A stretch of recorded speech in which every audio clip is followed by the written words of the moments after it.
Friends அஸ்ஸலாமு அலைக்கும் welcome back to my channel. இன்னைக்கு ரமதானுடைய வெயிட் லாஸ் ரெசிபி வீடியோவில் டே 11 தான் வந்து பார்க்க போகிறோம். நேற்று பார்த்தீங்கன்னாக்கும் வீடியோ வந்து அப்லோட் பண்ணலை. எதனாலன்னு பார்த்தீங்கன்னாக்கும் நோன்பு வச்சுட்டு பகலில் வந்து நமக்கு வாய்ஸ் ஓவர் கொடுக்கும்போது ரொம்பவே வந்து ஒரு மாதிரி கஷ்டமாக த்ரோட் பெயினாக இருந்தது. அதனால தான் ஒரு நாள் ரெஸ்ட் விட்டுட்டு இன்றைக்கி வந்து நான் உங்களுக்கு வந்து அப்லோட் பண்ணுறேன். இன்றைக்குள்ள ரெசிபி வீடியோ வந்து என்னென்னு பார்த்துடலாம். இப்போ வாங்க நம்ம வீடியோக்குள்ளே போகலாம்.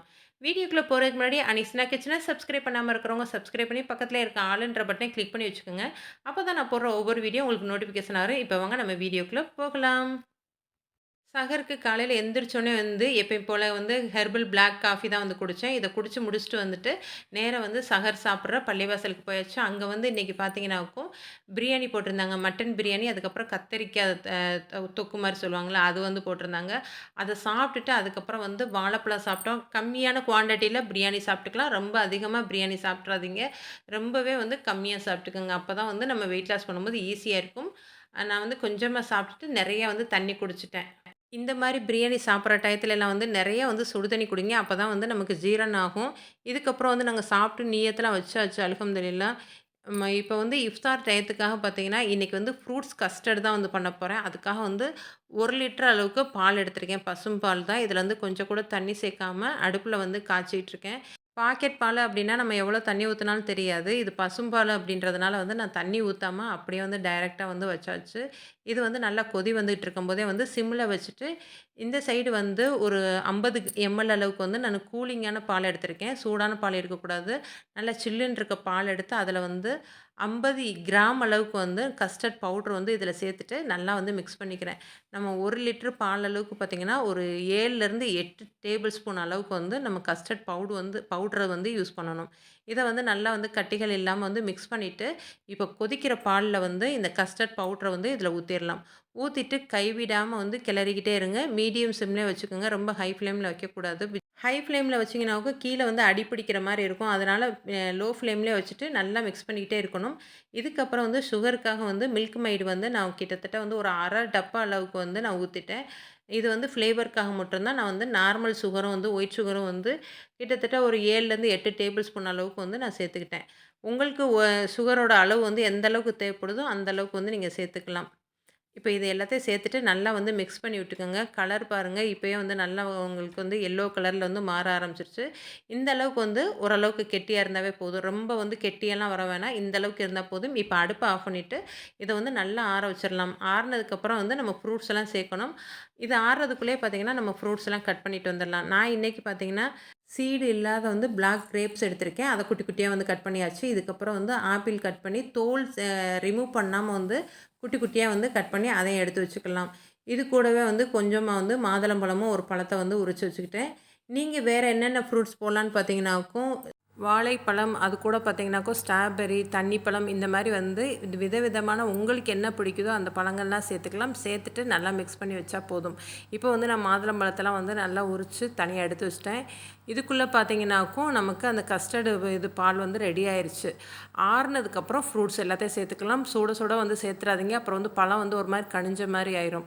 அதனால நல்லா ஆறுனதுக்கப்புறம் வந்து நம்ம ரெடி பண்ணி வச்சுருக்க எல்லா ஃப்ரூட்ஸையும் சேர்த்துட்டு நல்லா மிக்ஸ் பண்ணி விட்டுருங்க. மிக்ஸ் பண்ணி விட்டுட்டு ஃப்ரிட்ஜில் வந்து கிட்டத்தட்ட ஒரு 1 மணி நேரம் அப்படி இல்லாட்டி வந்து 2 மணி நேரம் வச்சு எடுத்து சாப்பிட்டீங்கனாக்கும், சில்லுன்னு வந்து நல்ல ஃப்ரூட்ஸ் கஸ்டர்ட் வந்து நமக்கு சூப்பரா வந்து ரெடி ஆயிரும்.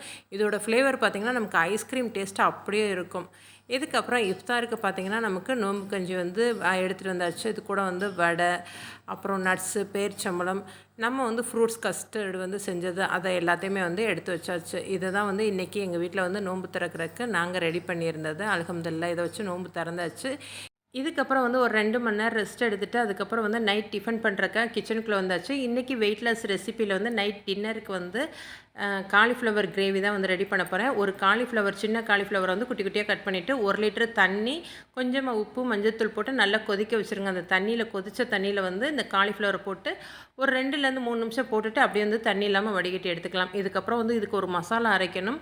இதோட வீடியோ வந்து ஸ்கிப் பண்ணிட்டனால வந்து நான் சொல்கிறேன், ரெசிப்பியாக வந்து சொல்கிறேன். ஒரு கடாயில் வந்து கொஞ்சமாக எண்ணெய் ஊற்றிட்டு 2 பெரிய வெங்காயத்தை நீள நீளமாக கட் பண்ணி அதில் சேர்த்துட்டு, அது கூட வந்து தக்காளி, பூண்டு, கொஞ்சமாக வந்து முந்திரி பருப்பு, சோம்பு இதுகெல்லாம் சேர்த்துட்டு நல்லா வந்து வதக்கிடுங்க. வதக்குனதை வந்து நல்லா ஆற வச்சு மிக்சியில் போட்டு நல்ல பேஸ்ட் மாதிரி அரைச்சி தனியாக எடுத்து வச்சுட்டு வைக்கலாம். இதுக்கப்புறம் வந்து இந்த கிரேவி எப்படி ரெடி பண்ணான்னு பார்க்கலாம். அதே கடாயில வந்து கொஞ்சமா எண்ணெய் ஊத்தியிருக்கேன். அதில வந்து கொஞ்சமா வந்து காரத்துக்காக வந்து தனி மிளகாய் தூள் வந்து ஒரு 1/2 டேபிள் ஸ்பூன் அளவுக்கு போட்டிருக்கேன். இத வந்து லைட்டா மிக்ஸ் பண்ணிட்டு நம்ம காலிஃப்ளவர் வந்து ரெடி பண்ணி வச்சிருக்கோம்ல, அத வந்து இது கூட சேர்த்துட்டு தேவையான அளவுக்கு உப்பு போட்டு இத வந்து ஒரு 2லேருந்து 3 நிமிஷம் மட்டும் லைட்டா வந்து பெரட்டி விட்டுக்கலாம். இந்த மாரி வந்து ரெடி பண்ணும்போது காலிஃப்ளவர்ல வந்து இன்னுமே வந்து காரம் அந்த உப்பெல்லாம் வந்து இறங்க அழகா இருக்கும். டேஸ்ட் வந்து இன்னுமே சூப்பரா இருக்கும்.